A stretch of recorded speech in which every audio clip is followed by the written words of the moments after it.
Parce que vous entamez celui-là, qui est symbolisé par ces Legos qui sont sur la scène. Les Legos, les briques, c'est un symbole extrêmement puissant dans Internet. Et donc, pour démarrer cette matinée, j'ai demandé à Férouz Masmi Dazi, qui est la seule avocate parisienne à ne pas travailler pour les plateformes, de nous parler de la data des plateformes sous observation juridique. Férouz, mission impossible puisqu'en fait, tu as exactement 20 minutes pour le faire, mais tu n'as pas de présentation. Non. Hein. Voilà. Merci Geneviève. Bonjour à tous. Est-ce que je parle assez bien dans le micro? Oui. Ok. Alors bonjour à tous. 20 minutes, c'est court, mais j'ai un sujet en fait à vous présenter aujourd'hui, qui est un chantier de 2022 qui commencera peut-être dans le meilleur des cas en septembre et ça se déroulera jusqu'en 2024 normalement. C'est le DMA, le Digital Market Act, dont vous avez peut-être entendu parler ou pas. Disons qu'il y a eu le RGPD pour les personnes physiques et le respect de la vie privée et de leurs données. Et puis le DMA, maintenant, qui est destiné aux entreprises qui utilisent des services de plateformes essentielles, qui travaillent schématiquement avec les big tech et qui a, je dirais, pour objectif de tenter de rééquilibrer les relations entre ces gatekeepers, ces entreprises structurantes de l'Internet et toutes les entreprises qui utilisent leurs plateformes, leurs services de plateforme qui sont essentiels pour toucher vos clients et pour interagir entre vous, éditeurs, annonceurs, régies, adtech, voilà. Alors, le DMA a été adopté en fin d'année dernière. En réalité, il entre en vigueur en mars, donc 2023. En mai 2023, n'importe quoi, c'est parce qu'on est en mars en ce moment. Donc en mai 2023, et en mai 2023, en fait, va s'ouvrir une phase qui consiste, en fait, pour les gatekeepers à être désignés comme tels par la Commission européenne. Donc il va y avoir toute une phase d'échange entre Apple, Google, Facebook, enfin Meta et d'autres, bien sûr, pour savoir s'ils sont des gatekeepers et sur quel type de service. À l'issue de cette phase, qui peut durer entre 45 jours et plusieurs mois, 12 mois en l'occurrence, la Commission européenne va rendre une décision de désignation. Pour vous, ça va être un moment important parce que la décision de désignation va dire si Google, Apple, que sais-je, sont des gatekeepers et sur quel service, et ça va ouvrir en fait vos droits au sein du DMA. Qu'est-ce que ça vous offre le DMA ? Vous avez, en tant qu'annonceur, par exemple, le droit, en vertu de l'article 5, d'obtenir quotidiennement et gratuitement, par le gatekeeper en question, d'obtenir quotidiennement et gratuitement des données concernant les prix des annonces, la rémunération de l'éditeur, précis s'il est d'accord et en moyenne s'il ne l'est pas, les frais. Vous avez aussi le droit d'avoir des données sur les mesures de performance qui sont utilisées par le gatekeeper, les mesures quantitatives qui ont permis aussi de calculer ce prix, cette rémunération et ces frais. Donc c'est, je crois, une information que peu d'entre vous, à laquelle peu d'entre vous ont accès aujourd'hui. Donc c'est alors la promesse est évidemment l'ouverture des vannes de manière extrêmement importante. Et voilà, donc ça c'est un premier type de droit qui vous est offert par le DMA et qui ne pourra être activé par vous concrètement qu'à partir de la décision de désignation. Deuxième type de données, par exemple, d'accès que doit vous octroyer le gatekeeper en question, il doit aussi vous donner accès à ces outils de mesure de performance. Je ne sais pas si aujourd'hui vous y avez accès, j'en doute, mais en tout cas, à partir du moment où ils seront désignés comme tels, et pour les services sur lesquels ils seront désignés comme gatekeepers, vous aurez droit d'accéder à leurs propres outils de performance. Pourquoi ? Pour vous permettre de mener vous-même, en toute indépendance et avec vos propres outils, une analyse de la pertinence des outils de performance et des méthodes de calcul de performance de vos annonces. Ça vaut pour les annonceurs, ça vaut pour les agences désignées par les annonceurs. Donc l'accès peut être octroyé soit à l'annonceur directement, soit à son agence, le cas échéant. Ça vaut pour l'éditeur aussi. Il y a des obligations symétriques de donner accès aux éditeurs à ce type d'informations. Voilà. La seule limite, c'est que pour que ces obligations puissent être activées, il faut que vous en fassiez la demande. C'est à votre demande que ces informations vous seront communiquées. Donc ça implique une action positive de votre part. À partir du moment où ils seront désignés, il faut que vous soyez prêt à leur demander l'accès à ces informations. Bon. Ils ont 6 mois pour se conformer à ces obligations de donner l'accès à ce type d'informations, des données agrégées et non agrégées d'ailleurs. Le champ est assez vaste. Et si vous ne leur demandez rien, au fond, au bout de 6 mois, quand la commission va devoir se prononcer sur le point de savoir s'ils ont respecté leurs obligations, eh bien, ils n'ont aucune raison d'être inquiétés puisque, par hypothèse, vous ne leur aurez rien demandé. Donc, vraiment, c'est important d'avoir à l'esprit que vous êtes les acteurs de la mise en œuvre effective de ce texte et du chantier qui pourrait s'ouvrir devant vous, puisqu'on est sur la thématique du chantier data, d'un nouvel accès à de la donnée sur votre inventaire publicitaire vis-à-vis de ces gatekeepers. Alors, le périmètre est restreint à ces opérateurs-là, mais comme ils représentent une part substantielle du marché, c'est quand même pas négligeable. Voilà. Donc, c'est très important d'avoir d'abord conscience de cela, d'en être informé. Ensuite, pour chaque opérateur, on va dire, pour chaque big tech, la désignation ne va pas se passer au même moment parce qu'on voit bien, et déjà dans les premières discussions qui ont cours en ce moment, que tous les opérateurs n'ont pas la même stratégie vis-à-vis du DMA en termes de conformité. Tous se revendiquent disposés à coopérer pour la mise en œuvre du DMA, mais ils n'en ont pas tout à fait la même interprétation ou la même vision. On va avoir Apple, par exemple, qui va tenter de scinder, alors pour les besoins du DSA, mais on peut raisonnablement penser que dans le DMA, ça pourra se décliner aussi.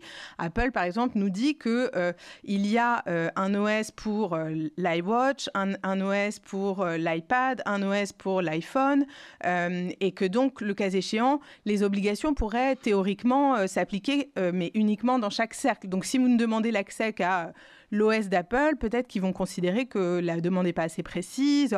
Enfin voilà, il y a tout un tas de détails et d'approches qui sont à affiner et qui vont s'affiner à mesure que les opérateurs comme vous, les annonceurs, les éditeurs, les agences, les régies, vous pouvez les mettre en œuvre. Google, à l'inverse, va être peut-être dans une démarche un peu plus coopérative ou plus inclusive. On sait aussi que certains d'entre eux ont bien l'intention de contester à la fois le processus de désignation lui-même et éventuellement les services sur lesquels ils sont désignés comme gatekeepers. Enfin voilà, on s'attend à un gros contentieux là-dessus. Mais une chose est sûre, c'est qu'à partir du moment où la désignation interviendra, si vous ne faites rien, il ne se passera rien, vous n'aurez pas accès aux données. Il y a un deuxième jeu de questions qui sont très opérationnelles. Effectivement, tout ça, ça découle d'un texte juridique, un règlement européen. Mais il y a un sujet opérationnel pour vous, c'est est-ce que vous êtes prêt finalement aujourd'hui ou dans 6 mois à recevoir en fait toutes ces données, à juger de leur pertinence, de leur exhaustivité. Est-ce que vous avez les ressources? Est-ce qu'il faut des technologies supplémentaires? À l'inverse, parce qu'au fond, jusqu'à présent, toutes ces données étaient exploitées principalement par les gatekeepers eux-mêmes. À partir du moment où ils seront désignés comme gatekeepers, vous y aurez accès, mais c'est toujours pareil. La donnée, elle est disponible d'une certaine manière partout. Ce qui compte, c'est de la rendre pertinente pour un usage. Donc voilà, il y a peut-être une réflexion aussi à mener sur le point de savoir si vous êtes prêt ou qu'est-ce qu'il faudrait faire, le cas échéant, développer avec le concours d'AdTech française ou pas d'ailleurs, mais pour essayer de s'approprier en fait cette nouvelle, ce nouveau canal d'obtention de données sur vos inventaires et sur la manière dont les inventaires sont finalement monétisés par les gatekeepers eux-mêmes ou exploités par eux. Là, je vous ai parlé d'une catégorie d'obligations qui pèsent sur eux et qui vous donnent des droits positifs.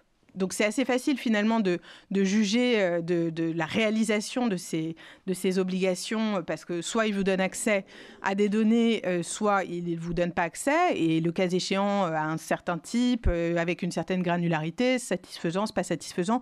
Tout ça, ça doit faire l'objet d'une discussion. Et encore une fois, la Commission européenne et les autorités nationales ne pourront vous aider, le cas échéant, à juger de la pertinence des données qui vous sont fournies ou des accès qui vous sont fournis que si vous vous appropriez ces perspectives et que voilà, vous participez d'une certaine manière, au moins pendant les 6 premiers mois, à leur mise en œuvre. Le deuxième jeu d'obligations qui pèse sur les gatekeepers, ce sont des obligations entre guillemets négatives. Donc, ça consiste par exemple à ne pas combiner les données des entreprises utilisatrices ou des utilisateurs finaux, à ne pas croiser les données, à ne pas conditionner l'accès à certains services par la conclusion d'autres services. Donc ça, évidemment, ça fait partie des choses que vous devez, pour lesquelles vous devez leur demander une certaine forme d'accountability, si je devais me référer à ce que le RGPD vous a appris. Donc, ils doivent vous rendre des comptes sur l'absence de combinaison, de croisement des données. Et il y a, par exemple, pour les éditeurs, une obligation particulière de ne pas exploiter les données générées par l'activité de l'entreprise utilisatrice. Donc, ça va être extrêmement difficile de déterminer ce qui est généré par l'entreprise utilisatrice. On va dire un éditeur qui, sur son application, génère un certain nombre de données qui n'étaient pas celles initiales de l'utilisateur final lui-même. À quel moment le gatekeeper va considérer que c'est de la donnée de l'éditeur et sa propre donnée. Donc tout ça, ça va faire l'objet de débats juridiques devant la Commission, devant les autorités nationales. Mais c'est vous, au premier chef, qui devez déterminer comment on peut faire pour séparer, entre guillemets, le grain de livret, comment séparer la donnée que vous générez à partir de celle de l'utilisateur, à partir de celle du gatekeeper, le cas échéant. Voilà, cet exercice de scission de la donnée, vous êtes les seuls à pouvoir le mener et à nous éclairer sur la manière dont ça pourrait être fait de la manière la plus pertinente possible. Donc, vous devez leur demander des comptes sur l'absence de croisement. C'est évidemment très compliqué à vérifier. Mais là encore, si vous ne faites rien et que vous ne leur demandez rien, ils n'ont aucune raison de considérer à un moment donné à chaque étape du contrôle. Donc, ils vont avoir un premier rapport à rendre au bout de 6 mois sur leur conformité, sur les mesures qu'ils ont prises pour mettre en œuvre la conformité au DMA. Et puis ensuite, ils vont devoir faire des rapports annuels. Parallèlement, les tiers, que ce soit des associations ou des entreprises utilisatrices, peuvent, le cas échéant, aller voir la Commission européenne ou aller voir des autorités nationales compétentes. Pour l'instant, en France, on n'a pas encore désigné d'autorités nationales compétentes. Dans plusieurs États membres, par exemple, le plus récemment, c'était le Luxembourg, où Amazon se trouve, les Pays-Bas, l'Allemagne, ils ont décidé de désigner l'autorité de concurrence nationale pour piloter, je dirais, la mise en œuvre du DMA. Ce sera peut-être le cas aussi en France. Peut-être qu'on aura aussi un projet de loi d'adaptation du DMA, mais voilà, vous pouvez évidemment contribuer à la discussion, mais c'est effectivement votre démarche vis-à-vis des gatekeepers au moment où ils seront désignés qui va déterminer si oui ou non ils remplissent leurs obligations. Donc si je devais, pour conclure, vous diffuser 2 messages importants. 1, surveillez ou soyez attentifs au moment où Amazon, Google, Meta, Apple seront désignés des gatekeepers et sur quel service. Et appropriez-vous cela en leur envoyant une demande d'accès aux données auxquelles vous avez droit par application du DMA, aux outils auxquels vous avez le droit d'accéder et participer activement à cette démarche de mise en œuvre. Deuxième message que je souhaite vous diffuser aussi, c'est il faut peut-être commencer dès maintenant à réfléchir à ces sujets très opérationnels que je viens d'évoquer, qui ont qui ont une conséquence juridique, mais dans la mesure où vous êtes les personnes qui êtes en lien direct avec la data et avec le business, vous êtes les mieux placés pour aider les régulateurs, les avocats qui vous assistent le cas échéant, à déterminer la meilleure manière de mettre en œuvre ce texte qui est fait pour vous, qui est fait pour les entreprises utilisatrices, contrairement au RGPD qui était destiné à l'utilisateur final. Voilà, donc c'est un chantier qui va commencer en septembre 2023 pour les premiers gatekeepers qui seraient désignés s'ils ne font pas de recours et qui va s'étaler jusque fin 2024. Donc vous avez le temps d'y réfléchir, mais vous pouvez commencer dès maintenant. Magnifique. Est-ce que vous avez des questions, 1 ou 2? Je vous regarde, oui. Bonjour Eric, Playmobil. J'ai une question par rapport au clean room. Oui. Parce que là, il y a obligatoirement un impact et Amazon qui propose maintenant des prestations de clean room avec la first party et la third party. Alors, là, tout va dépendre en fait de comment on classifie, dans quelle catégorie de service on classifie la clean room. Parce que quand je dis que tout va dépendre de la décision de désignation, en fait, vous ne pourrez demander à, par exemple, Amazon d'accéder à certaines données que si le service dans lequel ces données sont hébergées est considéré comme un service de plateforme essentiel. Donc, est-ce que la clean room, par exemple, est dans Amazon Cloud Service, je dis n'importe quoi, si ça relève du cloud d'Amazon, eh bien, le cloud fait partie des services pour lesquels il pourrait être désigné comme un gatekeeper sur un service de plateforme essentiel qui est le cloud. Mais donc, ça dépend vraiment de cela. Vous ne pourrez pas leur demander d'accéder à des données sur des services pour lesquels ils ne sont pas désignés gatekeepers et donc opérateurs structurels. Voilà. Donc, c'est clair. Une deuxième question. Arrêtez d'arriver, ça va être trop rempli à la fin. Deuxième question ou on enchaîne? Je vous regarde là. On enchaîne. Merci, au revoir. Merci, on peut l'applaudir. Donc, on enchaîne. Ça, c'est fait.